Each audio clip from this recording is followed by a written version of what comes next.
सभी को नमस्कार। मैं कविता दुआ करनाल से स्वागत करती हूँ आप सभी का। आज हम 9th की क्लास का वीडियो बनाने जा रहे हैं। तो 9th सिविक्स क्लास के लेक्चर में आज हम लेसन 1 लोकतंत्र क्या, लोकतंत्र क्यों पर चलेंगे। देखिए, शासन के विभिन्न रूप हैं जैसा कि हम सभी जानते हैं। राजतंत्र है, लोकतंत्र है, तानाशाही है, सैनिक तंत्र है। उस सब में से लोकतंत्र ही क्यों बेहतर है, तो उसके बारे में आज हम जानेंगे कि लोकतंत्र क्या है और क्यों ज़रूरी है। देखिए, हमें किसी चीज़ की अच्छाई तभी पता चलती है जब दूसरी चीज़ की कमी पता। तो लेसन में हम सबसे पहले राजतंत्र, सैनिक तानाशाही की कमियों के बारे में जानेंगे और फिर लोकतंत्र पे चलेंगे। देखिए, राजतंत्र में क्या होता है कि एक व्यक्ति राजा है, आगे उसकी संतान ही राजा बनेगी, तो वो सत्ता जो है उसी परिवार के हाथों में केंद्रित होकर रह जाती है। चाहे वो अच्छे निर्णय ले या बुरे, उन्हीं की ही चलती है। तो राजतंत्र में सबसे बड़ी दिक्कत यही है कि जो सत्ता है वो एक ही परिवार विशेष तक सीमित रहती है और उन्हीं के द्वारा लागू किए गए नियम कानून पूरे देश में लागू होते हैं। तानाशाही में क्या है कि उसमें जनता को उस तानाशाह के विरुद्ध बोलने का हक नहीं होता। अगर कोई ऐसा बोलता है तो हो सकता है सख्त कानून हो, उस व्यक्ति को मृत्युदंड तक दिया जा सकता है। लेकिन लोकतंत्र में क्या है कि हम लोग अपना नेता खुद चुनते हैं। अगर हमें सरकार के काम पसंद नहीं आते तो अगले चुनावों में हम दूसरे राजनीतिक दल को चुनाव में विजयी करवा सकते हैं। तो इस लेसन के माध्यम से हम जानेंगे कि लोकतंत्र बेहतर क्यों है। तो आइए स्टार्ट करते हैं अपना टॉपिक, लोकतंत्र क्या, लोकतंत्र क्यों, भाग 1। चलिए, आज जो हम शुरू कर रहे हैं 9th की एसएस सिविक्स लेसन 1 भाग 1। लेसन का नाम है what is democracy, why democracy.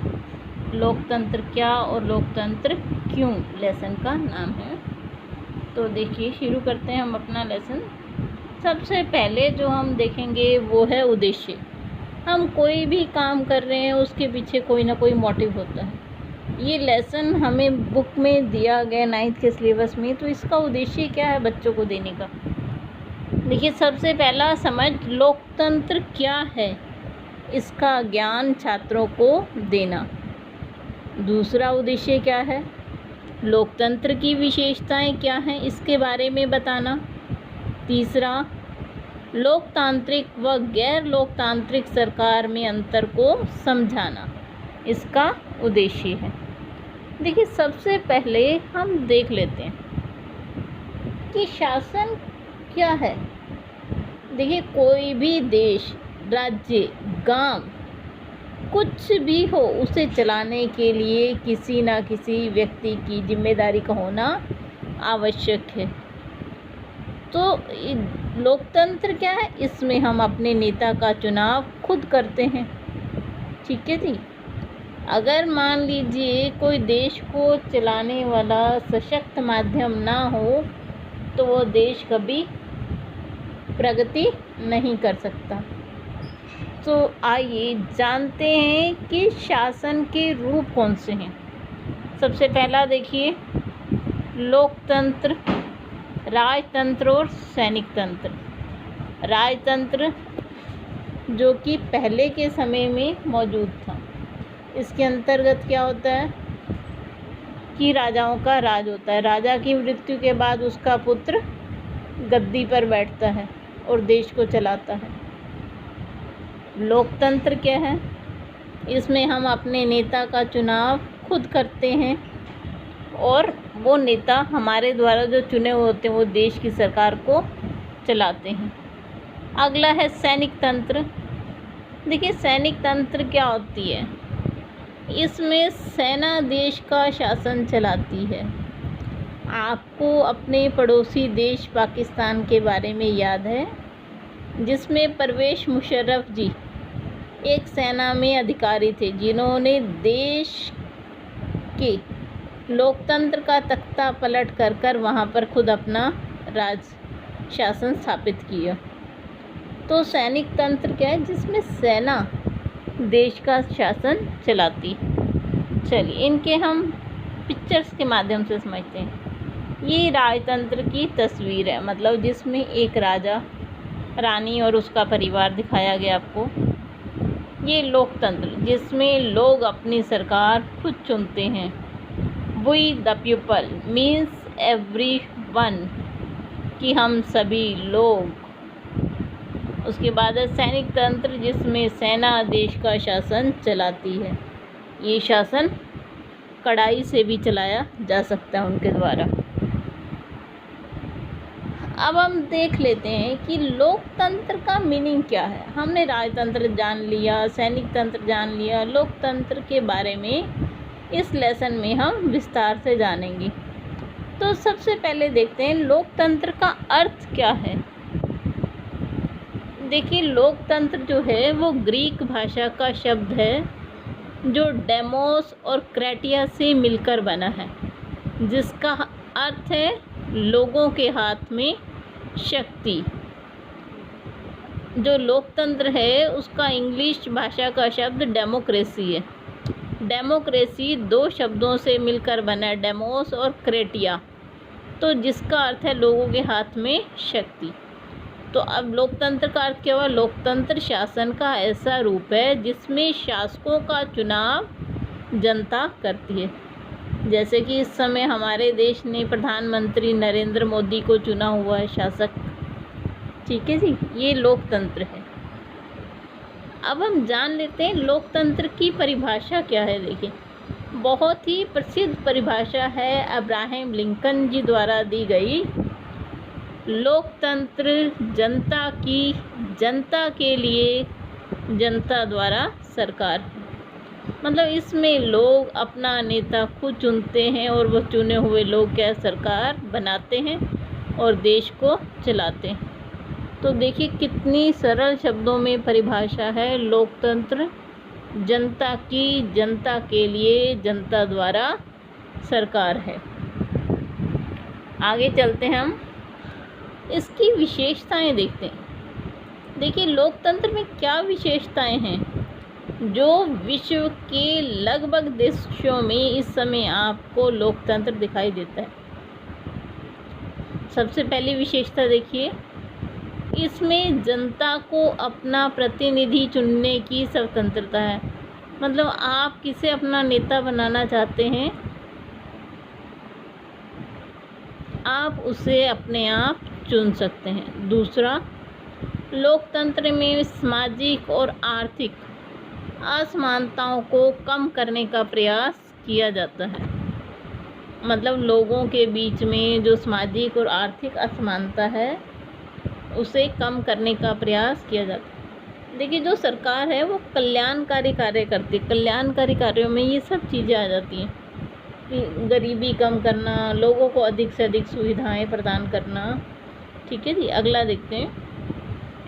लोकतंत्र में सभी वर्गों जैसे अल्पसंख्यक, अनुसूचित जाति वालों को उचित अधिकार प्राप्त होते हैं। आप देख लीजिए हमारे देश भारत में चाहे वो नौकरियां हों, शिक्षण संस्थाएं हों, सभी में जो अल्पसंख्यक या अनुसूचित जाति वाले लोग हैं उन्हें आरक्षण प्रदान किया गया ताकि वो भी अपना विकास कर सकें। अगला पॉइंट देखिए, लोकतंत्र में किसी भी धर्म, जाति, रंग और लिंग, भाषा के आधार पर भेदभाव नहीं किया जाता है। देखिए लोकतंत्र में क्या है, एक बना हुआ संविधान है। उस संविधान में आपको पहले से मौलिक अधिकार दिए हुए, और मौलिक अधिकार क्या कहते हैं कि किसी भी व्यक्ति के साथ भेदभाव नहीं होगा। जो हमारे भारत में 6 मौलिक अधिकार हैं उनमें से सबसे पहला समानता का अधिकार है, जिसमें ये बात स्पष्ट रूप से लिखी गई है कि किसी भी व्यक्ति के साथ धर्म, जाति, रंग, भाषा, लिंग आदि के आधार पर भेदभाव नहीं किया जाएगा। चलिए कुछ और विशेषताओं के बारे में जानते हैं लोकतंत्र की। देखिए, इससे आपके 3 प्रश्न हल हो जाते हैं। सबसे पहला शासन के रूप, दूसरा लोकतंत्र का अर्थ और उसकी परिभाषा, तीसरा लोकतंत्र की विशेषताएं। तो जो अगली विशेषताएं देखिए वो क्या है कि इसमें जनता द्वारा चुने गए प्रतिनिधि होते हैं।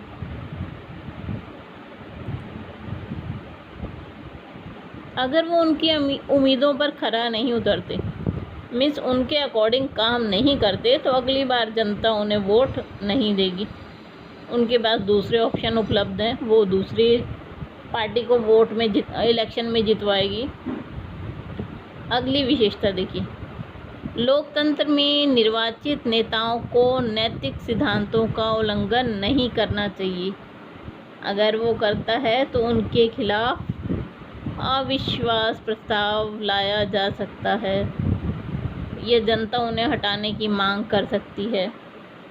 लोकतंत्र में सरकार को जनता के सवालों का जवाब देना होता है। देखिए, संसद में 1 घंटा प्रश्नकाल के लिए निश्चित है, तो इसमें किसी भी जो सरकार सत्ता में है उसकी किसी भी मंत्री से सवाल किया जा सकता है कि मान लीजिए आपने ये नई नीति लाई तो इसका क्या उद्देश्य था, तो उन्हें उस चीज़ का उत्तर देना ही होता है। चलिए, अभी हमने जाना लोकतांत्रिक शासन प्रणाली को, अब हम जानते हैं अलोकतांत्रिक शासन प्रणाली।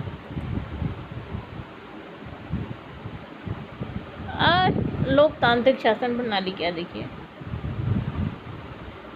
इसे हम तानाशाही भी कह सकते हैं, क्योंकि इस शासन प्रणाली में देश पर एक व्यक्ति या एक पार्टी का ही अधिकार होता है। कोई दूसरी पार्टी वहाँ बन ही नहीं सकती, राजनीतिक दल कोई दूसरा बन नहीं सकता, दूसरा व्यक्ति सत्ता में नहीं आ सकता। तो ऐसे देशों में जो शासन प्रणाली है उसे हम क्या कहेंगे, अलोकतांत्रिक। क्या आप उसका एक नाम बता सकते हैं मुझे?